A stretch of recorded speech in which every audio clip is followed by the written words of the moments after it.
Here I have INFINIX Hot 11S, and today I'm going to show you how to change date and time settings on this device.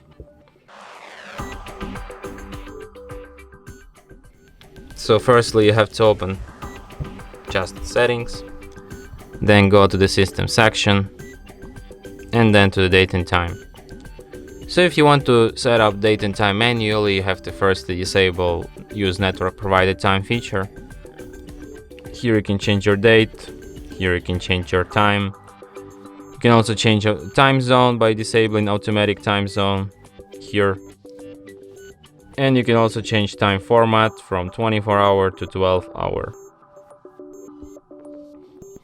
And you also have lock screen dual clock, which displays one clock of your current region and another clock of your home region, which you can select.